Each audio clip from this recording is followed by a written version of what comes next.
Alright, you guys ready for another life story here on the channel? Welcome to my Call of Duty gaming channel. I am Nessinator. Now, the first one went really well, so I'm definitely going to do more of this here on the channel. Hopefully you guys enjoy it. Hit that like button if you do. Now, in this one here, you guys are going to be watching two melee gameplays. The first one will be on the map Rumble using the Fury song, and the second one I'll be using the Enforcer on the map Berserk. Both of them Descent DLC maps. I think you guys will enjoy these melee gameplays here in the background, so please enjoy that as we get into the story at hand. And it takes us back to the summer of 2004, 4th of July weekend, a very memorable weekend for me. I pretty much did a triathlon in San Diego. Now, it wasn't actually San Diego, it was Mission Beach, which I think is around 20 minutes or so outside of SD. But I went out there to spend the 4th of July weekend with my friend Andre, and we were going to hang out with some friends over there and party on the beach. Now, I'm not sure if it's still like this today, but back in 2004, you could drink on the beach in Mission Beach, and it was legal to set up out there as long as you didn't have glass containers and party on the beach. And man, we did, and we had a lot of fun, and we did it multiple years, but this one was the most memorable for me.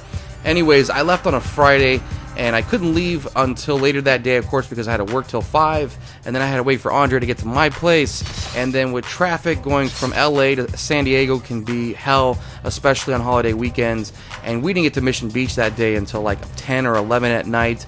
We were staying over at my friend Greg's place that weekend, and when we got there, he was already partying, he was already in the mode. So we went out there and hit the bar right away. And after pretty much partying at the bar till 2 a.m., because the bars in California close at 2 a.m. I know that kind of sucks for some of you. I know out there it doesn't close till 5 a.m., but 2 a.m. in California, we decided to head over to our friend's Chris's house. And you know what's funny is because we were all messed up. We didn't know where to go or what to do with ourselves. So Greg's like, hey, let's go to Chris's. I'm pretty sure he'd like to see you, Ness. You haven't been around in a while. And let's go over there. And I knew it was probably a bad idea because Chris was the designated person with his wife to wake up early that next day and get us a spot on the beach. And you know, getting real estate on the beach on these weekends was really hard to do. You know, everybody would go out there and pretty much fight for spots on the beach to party, and it would get real cramped and people would get in fights just getting a spot on the beach. But anyways, he was already probably in bed. It was late that night, and we still went over there. We got a cab outside of the bar. Now, when it dropped us off at Chris's, I kind of had this thing in my mind where I should tell the cabbie to stay, just to wait, just in case, because I probably knew we weren't going to get a good reception from Chris this early in the morning. And sure enough, we didn't. Greg went to the back gate, and he didn't even knock on the front door. He's like, oh, I'll usually knock on the patio door when I come over, so let's go to the back.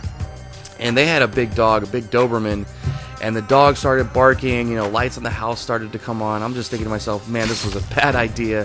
I hear Chris kind of yelling, who's there? Who's out there? And Chris comes out. Of course, we didn't get a warm reception. He tells us, man, you guys are drunk. Get out of here.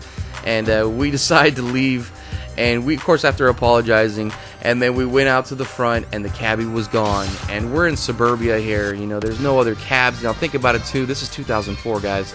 There's no smartphones. There's no Uber. There's no, Googling anything on your phone. We had flip phones back then. So if you didn't have the number, you were pretty much screwed. And we were screwed.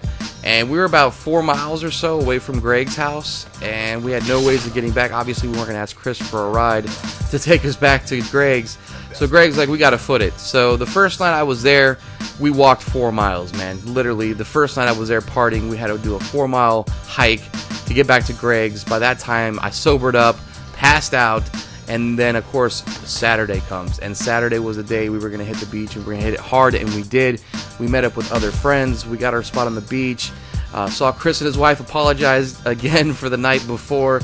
But we went out there. We had a lot of fun, man. Beer pong, beer bongs, shots, girls in bikinis. It was just a complete, utterly shit show. It was just crazy. So a lot of fun there. And anyways, so we met up with these two guys on the beach that were also friends of friends, and they had a boat and said, hey, do you guys want to shoot over to the other side of the bay and see what's going on that side of the beach? And we said, yeah, why not? Let's do it. So they had like a little dinghy. We had to take a dinghy to their boat, and we drove to their boat because they couldn't actually bring their boat, obviously, to the beach because of the waves, and also, too, they just didn't want it to get stuck in the sand. It was a pretty decent-sized boat. So we took the dinghy, headed to their boat, drove across the bay. It was Chris, Greg, Andre, and I, along with these two other guys, and we went to the other side, parked the boat, took the dinghy, went into shore, and we decided to party over there for about 2-3 hours. Our group kind of got split up. I know Chris, Greg, and one of the guys went their own way, and then Andre and I went our own way. We met up with some girls over there. We were talking to them. Now, one guy did stay back on the boat. He decided to stay there and fish because obviously you don't want to leave the boat unmanned, and he decided to stay back. So there was always someone there. After 2-3 hours went by, I told Andres, like, maybe we should go back and check on the dinghy, see if anybody's there, if they're waiting for us. And we did, and when we went back, guess what? It was gone. The dinghy was already back. I could see it parked on the side of the boat. And I'm thinking to myself, man, I do not want to get stranded again out here. I don't want to sit here and have no way of getting home. So, you know, what are we going to do? We tried to wave them down. We couldn't wave them down. And I told Andre, I was like, are you a good swimmer? I'm a good swimmer. You know, that swims about, I would say about 1/4 mile to 1/2 mile, somewhere in that range. And of course, we had to swim past jet skis and boats and waves, and it's the ocean. And I'm thinking to myself, man, can we really make this? I knew I could. I was a little tipsy, but I was like, you know what? I can make it. So me and Andre decided to jump in, and we ventured out there, man, and we swam to the boat. We literally swam up to the boat. The guy was sitting in the back fishing, and he was just amazed to even see us in the water. He's like, what are you guys doing? And we're like, oh, you can't believe you guys swam here. You guys are crazy. And I was just like, we didn't want to get left there. We saw the dinghy back, and then the other guy comes out of the cabin, and he's like, dude, I just took Chris and Greg back to see if they could find you. We couldn't find you. And I was just like, damn. Oh, we'll just call him, right? So I take out my cell phone. I forgot my cell phone was in the pocket, guys, when I jumped into the ocean. So did Andre, so I didn't feel that bad. I wasn't outdone. You know, he actually forgot his cell phone, too. We both had no cell phones now for the rest of the weekend. And, you know, we went back. We picked up Chris and Greg because luckily the other two guys had cell phones. They called them up. We went back, picked them up, headed back over to our side of the beach. And that was just our Saturday day. It was pretty crazy. So not only did I walk 4 miles, now I swam about 1/2 mile the next day. But that night we were going to party in the suburbs. We were going to continue this fiesta. And guess what? Another thing happened. So we go to this house party, and everybody's out there. Greg, Andre, Chris brings his wife, of course. We all go to this house party. Chris ends up leaving early with his wife because she wanted to go home, and it was just Greg, Andre, and Ari. Now, Greg ended up breaking off of us because he met some girl, went back to her place, and it was just Andre and Ari. So we get stuck at this house party, and this house party is about 7 to 10 miles now from my car, Greg's place, and everything. And, you know, I don't know what to do. I'm just like, dude, we don't have cell phones. What are we going to do? Me and Andre decide to start walking back to Greg's place, and we start footing it. And we're walking past house party after house party after house party, and it just hits me because everybody in this suburbia area is getting around on bikes. And I'm just like, dude, we're gonna have to steal a bike. I don't want to, but we're gonna have to go up to one of these houses, steal someone's bike, and take that bike, jump on it, and ride it all the way back to Greg's so we can at least get home. Because otherwise, we're not gonna be able to walk this far. There's no cabs, we have no cell phones, we have no hope, no options, no friends. We're just stuck out here.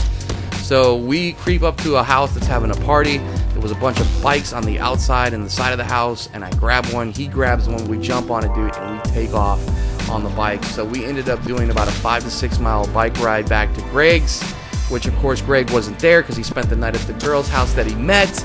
So we ended up sleeping in my car that night, and the next day I just woke up. Greg came home early, we grabbed our stuff, I pulled out, I said, man, I'm going home, I am exhausted. And that was one crazy weekend of mine in 2004, and it's one I definitely will not forget for some time. But anyways, guys, hopefully you guys enjoyed this commentary. In the end, thanks for all your views, subscribes, and likes. Let me know if you guys have had any crazy weekends like this down below in the comment section, and I'll see you guys on the next one. I'm out.